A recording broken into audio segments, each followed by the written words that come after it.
Welcome back. This is the AFCON Daily Show on Citi TV. My name is Nathan Kwao. My guest, Edwin Kwakofi, Kwame Safo in studio. Both of them are in studio. And then Susu Graham on the Zoom. He's joining us from somewhere in the world. I will not tell you where exactly. It's just probably brought to us by Bet Power. For an all-round great betting experience, log on to Bet Power's website, sign up and enjoy all the goodies. All right, let's move on to a part of football that I have grown to love so much. Penalty shootouts or penalty kicks. Now, for many years, lots of people had seen a kick from the spot past the goalkeeper as pure lottery, pure luck. Hit it hard. If it goes in, it goes in. If you miss, you miss. You roll with the punches. But in the last 10 to 15 years or 20 years, people have begun to see that it is not just hit and hope.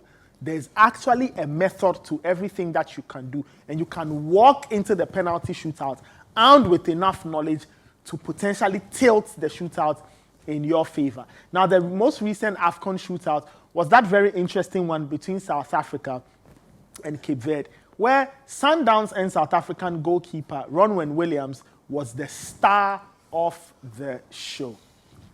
The star of the show. Now, before we even dive into the actual things, let's have a look at the numbers, the data, because like I said, there's a science to it, there's a method to it, there are things happening. Now,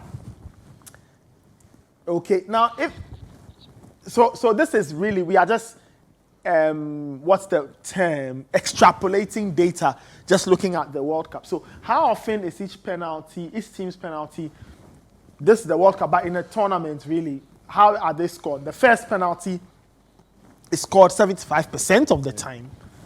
Your second penalty is scored 73% of the time. Third penalty as well, so second and third, same frequency.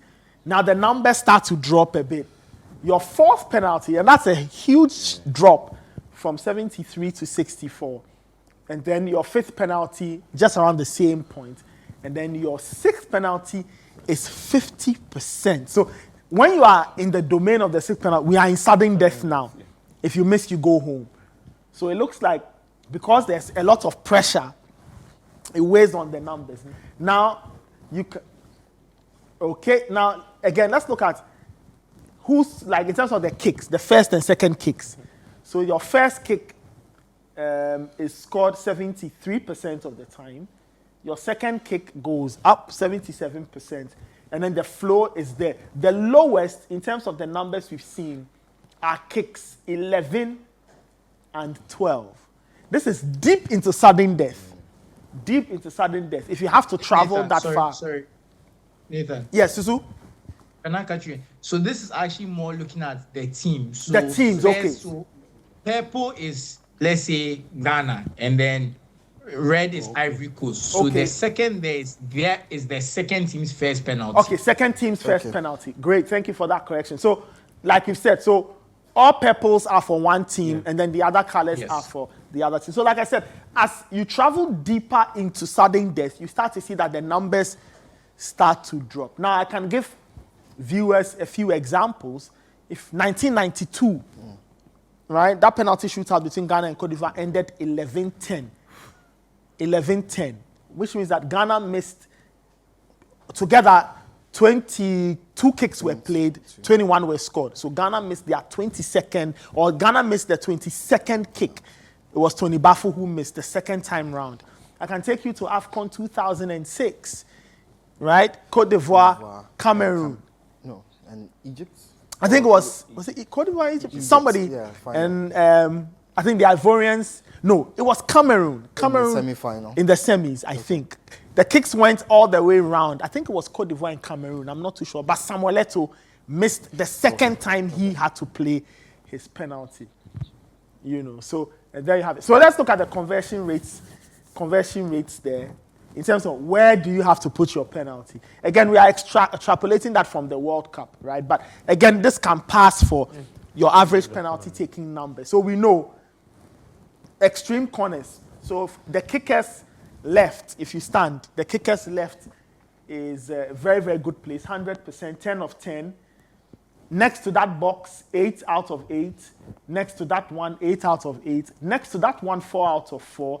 Next to that one, 5 out of 5. And you can call that the Frank Kessié zone because that's where he kind of put that one. Either that or the 4 out of 4, and then so the top parts of a goal, very profitable areas, but very risky areas as well. Now you come to the middle band of a goal post, the extreme ends, so the kicker's left, 94% if you like, the kicker's extreme right, 73%, and then the zones in the middle, varying degrees of success, okay? Now, you can call it the inside left position. So if you move from the kicker's left, and then you come to the immediate box, that is only 48%, 6 of 13. And you can understand why. That zone, you can understand, because if a goalkeeper stretches their hand with the least effort, that is where they are getting to. So, and then you can see all the others there. Very, very interesting zones. I just want to point out something about the 6 out of 13 zone. Yes, so go ahead. That's usually where people who are not really regular penalty takers tend to put it, because most players on the pitch are right-footed. So you go into the penalty, the way they wrap their foot around, they kind of moves a bit to their left, but there's not a lot of conviction, so it's not going to the corner, you see. So that's why if you look at the keeper's right, because the penalty takers, a lot of them put it there. That's where a lot of the saves are made.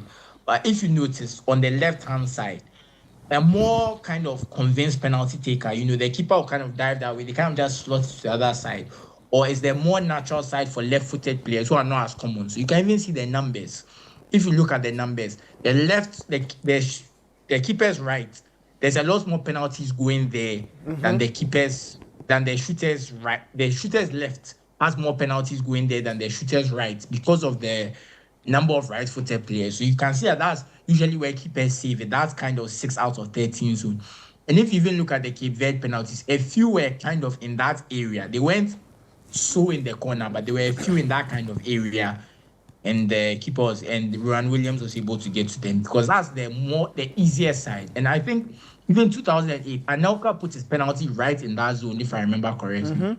Yeah. So it's not a good place to put your penalty because the keeper doesn't have to throw his body fully. If his hand is up, he can still get it, So but people don't take a lot of penalties. That's where they want to put it because they want to be safe. They want to put it on target, They're afraid of playing it over the bar or something like that. So that's what you have to keep in mind. A lot of players tend to go there for that safety. Interesting stuff there. So for our viewers, so those are just great. I mean, the other day we looked at that. So just to give you an idea, when we say that penalties are no longer a lottery, because the science has even demarcated where you can put certain penalties where goalkeepers will not have a chance. So if it makes you think about the Black Stars. Right? This morning when I was coming, I was thinking about how Jordan Ayew takes his penalties. And you see, they are kind, in as much as there's this science. Last week, I was here giving as a goalkeeper, before you dive, move this direction. Then Ronwen Williams proves me wrong. Because if you watch his penalty, he doesn't take any. He's so certain where he's going that Bebe, if you watch Bebe's first kick, Bebe stops thinking he knows where he's going. I look at these kicks and you see they say high risk, high reward. Yeah. Because the spots that give you the 100 are mostly what you call the top corner. Yes. If you don't take a wall, you are hitting the ball. So with penalties, there's a lot that goes in. Goalkeepers, types of players, and how types of players like to kick their balls. As a goalkeeper, whether you are diving early, whether you are staying, whether you are trying to do the panenka, a lot of it goes into a penalty shootout. But one thing I have realized, and looking at Jordan, is he looks at the goalkeeper. Okay. He's always going to make sure that. And when Cote d'Ivoire, where Ghana got the penalty, I was very close to see how he kicked it. He looks at the goalkeeper, tries to get the goalkeeper to commit. It's more of like a Jorginho thing without the it's called a goalkeeper dependent method. Exactly. So, but then I look at a goalkeeper like Ronwen Williams. If Jordan is taking a penalty against a goalkeeper like Ronwen Williams, it's going to be very hard because he doesn't flinch. And I think that comes because that's why you have a technical team, you have backroom staff, you have the leopards, those people, they are supposed to do this kind of research Because I'm thinking, when Chelsea faced Bayern Munich, Peter Cech had a story he used to tell that before going, when they were on the flight, as a goalkeeper, you've done all your training, you've done everything. Yeah. What he spent time doing was they were able to extrapolate data from each and every Bayern kicker and where they like to take their penalties. So the first kick, I think Mata was given that this is Neuer's weaker side, so kick it to that side, and something happened, and he changed his mind, and Mata missed the first penalty. So these things go a lot to show that as a goalkeeper, this is a player's favorite side. There's a high chance he's going to kick it there, so you dive there. That's what Ronwen Williams is, and I was telling you guys this before the camera. If you can go back to the game right before the penalty kick, he was talking to Hugo Bruce, and he said, "Which one is to my left?" And he said the number 6. I really wish we could have gotten that. That's why when he scored, he just went straight to the coach because they have worked on it. What fascinates me is where the South Africans probably found. And that I can't. You get it, like goalkeeping kicks or penalty taking kicks. Sorry, or penalty kicks of the Cape Verde. It's not like. It's easy data or because some of them, like, where are you going to find Dominguez or where are you going to find that? Nathan, that's the kind of thing you spend $100,000 on. That's if you want to be successful at tournaments. You don't spend it on people who just go and sit down and watch matches. You spend it on analysts, scouts, people who actually go to games, who can go through data, get all the video footage you need of those specific players and find out where exactly they put their penalties. It's not an easy job, but if you have to go to what Edwin was saying, all of these stats websites, they have premium versions. You go to Opta. They have their price list. You go to you can find all of that. If you want serious data, you have to pay. It's not going on FB Ref like some like you're just there. You have to go for serious. You have to pay because you are in a business of making. You have money you are supposed to use to win a tournament. So if you are going to pay, and those start sites, they are not anything that if you have $100,000, you can probably sign up to every start site for 1 year and have like $90,000 left over. Seriously, because they have pricing for individual analysts. Individual analysts who are sitting in their house are spending $10,000 a year just on websites. Probably not. I mean, of course, you're right. So, they don't cost an arm and a leg. They are very. They don't cost an arm and a leg, honestly. So it's really, if you really want to, you find it, and that's preparation. And going back to what Safo said, because of the keeper dependence method, the moment a keeper flinches, he's lost. That's what one Jordan does to penalty. Because the moment the keeper moved his body a certain way, he was finished. Because you can't change your direction. If you try and change your direction, you probably tear your ACL or something. Your body can't just change direction like that. So the moment the guy flinches, Jordan will put it to the other side. But when you have a Ronwen Williams who doesn't move, that's slowing down. You've killed yourself because now it means that you won't get enough power. So when you try and put it, it's just easy for him to just watch it, dive to the side, and he's got you. So it's really the keeper dependent. It works because most keepers don't want to look stupid. They won't move. So they won't move. Because you kind of have to dive before the ball is shot to have a chance of getting it if the person is going to kick it hard. But if the person is going to kick it softly, you don't need to dive. That's knowing who you are going against. All of that is research. All right, Edwin, just run us through. Safo, just a quick point. Just a very quick point. I don't know if you remember Ghana-Uruguay.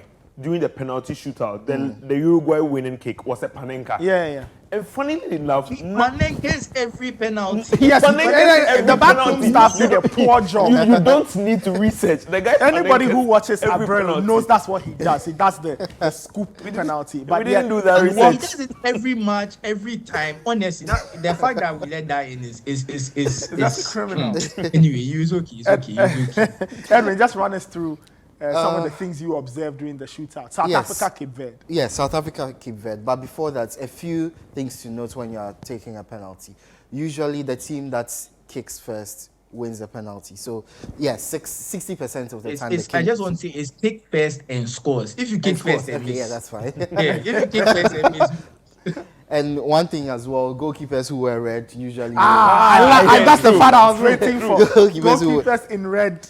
So this is the first penalty. So I'm just asking, so can I start like with white and then later change change to yellow, red? Because, you know, it's not allowed. so Once I you have to start, wear red yes. and pray that the game goes to a shootout, Yes. so that the red color can help another 10%. I'm sure South Africa listened to our show last week because I don't know why their keeper was in red. Okay, so first penalty for Cape Verde. I think it's Bebe who is taking this penalty. He stares down the goalkeeper, which usually is good, but the penalty was not. If you are going down low to the corner, make sure it's in the corner. If it's slightly to the middle, you give the goalkeeper a good chance to save it. And obviously, South Africa had done the analysis. Look, he hits it almost. This is amazing from in because the you can middle. even tell, almost tell. It was just below the 40%. Just below the Just 40%. You know, So once you hit your and Williams penalty, already starts to drift. he You can almost see jumps going. over the ball. You can tell Because he starts yeah. to go there even before. As the Exactly. player is approaching, he's already leaning, and then he And a jumps. player like Bebe, it's not difficult to get statistics on him. I That's see. where he plays. He's been playing football for a very long time. Okay. Yeah, so we go to the second penalty. There are lots. If you are a player taking a penalty, so many things. But you know, just again, it's great research because how do you how do you even know which 5 will kick? And now you have to remember each and every one. I see that. Yeah, Anyway, that's anyway. why That's why usually. Gabaski, do you remember that's last AFCON, what the water Sisu is bottle? saying. Yeah. You have to write it down. That's why, even if you remember, there was, I think, the Argentina-Germany penalty shootout in 2006. Yeah. Was it Lehmann? Yeah, yes, Lehmann had it Lehmann written out notes. on this sheet they of wrote it paper down hidden for in him. his shorts. Yeah. Yes. Yeah. So you have to write it down. So and you have to be goalkeepers looking at usually it. carry these things around. Tim Krul does it a lot. He writes it on his water bottles, and he's a fantastic penalty saver. If you are taking a penalty, as I've said several times, you are twice as likely to save penalties as a goalkeeper if you stay in the middle. Yeah. And players usually go for the middle. They go high. This is what this penalty taker does. Goes high in the middle. The goalkeeper moves because he doesn't want to look stupid, and the goal is scored. We go to the South Africa's Cape Verde's second penalty right here. Another thing to note about penalties, you do not take it the moment the referee whistles. Give yourself some breathing time to assess your options. You know where you're going to take a huge breath there. That was a sign of very low confidence. Once you take such a huge breath, you immediately put it in the goalkeeper's mind that this player is nervous. I have To the add to what advantage in this Edwin is situation. saying, after a miss, your player is also more likely to miss because there's psychology. Now, the pressure is doubled on him, which is why the first penalty is so important to score. Because when you miss the first penalty, the next person, he feels like he's playing catch-up, especially if, like South Africa did, they've scored. Now, you are playing catch-up, like, hey, if I also miss, we are really dead. He's not coming into it with a confidence, sense of what the penalty is coming to take. Because, funnily enough, when you are about to play a penalty that will win you the shootout, for some reason, the percentage of your chance of winning go up to 90 because there's this confidence that the work has been done. Yeah. All I have to do is just score this penalty and we are going. Good. So the guy missing before you kind of puts pressure on the penalty taker and makes him even less confident. So this might be someone who, for his club, he takes a lot of penalties, but suddenly he's like, this has now become the most important penalty of my life. I need to score this so that we can stay in the game. So it's a really unfortunate situation. I think Williams saving the first one puts them in such a good situation. And I think there's an interview with Emi Martinez where he kind of talks about the psychology of what he does with penalties and that kind of stuff. And that is part of it. Trying to save the first one is so key because you put pressure on every taker after. Okay. All right, let's move on. Edwin, you were highlighting another one of the kicks that were... Yeah, so we go to South Africa's third penalty. Okay. So at this point, South Africa had scored one, had missed one. Had missed one. Okay. So scoring this would give them an opportunity. First of all, you need to pick your spot and stick to it. I think if obviously the research determines where the player usually goes. But poor penalty. Yes, such a poor penalty. Your kick needs to be quality too. You can't just kick it straight down the middle with very little power or not too far to the right and expect the goalkeeper not to save it. This is another indication of trying to go down the middle, but not too straight down the middle. This is a the very, keeper very had allowing the goalkeeper horrible penalty. Really sad penalty. The risk with taking penalty straight down the middle and low is that the goalkeeper can use their legs to save it. That's why players usually go high when they go down the middle. Okay, all right. Let's move on. So at this point, South Africa had missed 2. I think the Cape Verdeans had also missed 2. Yeah. Okay, so this is Teixeira Jr. Who was about to take his kick. And at this point, you could tell that the Cape Verdeans were now getting into nervous territory. Yes, because they needed to stay. They needed to stay. And once you see your teammates miss, there's a lot of nervousness that is transferred to you, the penalty taker. You tend to assess your options, wonder whether you should change where you initially went to go. Okay. And of course, he sticks to his move. He goes right. Yes. Ronwen Williams gets the direction right. He just couldn't save it because there's a lot of power. This is where this one zone where Kawe wins. Yeah, this is one zone where players usually score. It's high to the top near the corner. Goalkeepers struggle to save it. Even those that get close get a touch on the ball, it usually ends up in the back of the net because it's very difficult to get to. So that's Cape Verde scoring their 4th penalty. Now we get to South Africa's 4th penalty. And you see, I think the South Africans were really, their kicks were poor. This penalty is an example. You see, when they are low, when he scored, but when you are low in confidence, I felt like they just wanted to be safe. So we got to a point, most of the kicks were just down the middle. Because they just were not confident. They were not confident. They knew the keeper might dive. Because even the poorly missed one, if he had put it a little bit up, it might still have entered into the net. If I was the Cape Verdean goalkeeper, I'm not moving. I'm not moving a single step. So one thing that is usually said after successful penalties is that you celebrate. Yeah. Celebrate. Usually the kicker who plays after a player who scored and celebrates, there's a high chance you're going to miss because just seeing your opponent celebrate puts you in a really tense position. So let's jump all the way to Cape Verde's final penalty. You score this, you are out. You miss this, you are out. You score this, you stay. When there's a lot of pressure on players to score, otherwise they are out, they tend to miss their penalties. There's a higher success rate when you are playing the last penalty to win the penalty shootout for your team. It's just the pressure, the tension gets to you, and the techniques are all over the place. It leads to more misses or more goalkeeper saves in such a position. And unfortunate for him, but he was the last man. So this was the number 6. This is the number 6 he was talking about. Williams was asking I really the wish coach we could get that video. Where he should put the ball. And then he says, to my left. To my left. And then he dives. Very, very strong dive. And there's one thing about Williams. You see, as compared to Emi Martinez, after he makes a save, he's in your face. Williams never celebrated till he made sure that the job was done. And the different goalkeepers interpret. But see, Martinez's own is he's using psychology. Because if you remember with Traumini, he picked up the ball and threw it and did all sorts of things. He explained that he wants the penalty taker to feel like the penalty taker is coming to his house, so that he's in control of the whole area. So it's like to create more tension, put more pressure on the player, make them have to think longer, which is why he throws the ball away. So Traumini has to now go and collect it.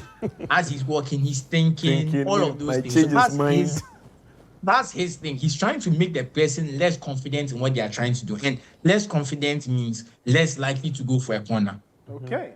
So that's the psychology that Martinez is trying to do. I have to be honest, I'm not a fan of his antics, but I completely understand the point. Like, I can see, once he explained what he's trying to do, I said, fair enough.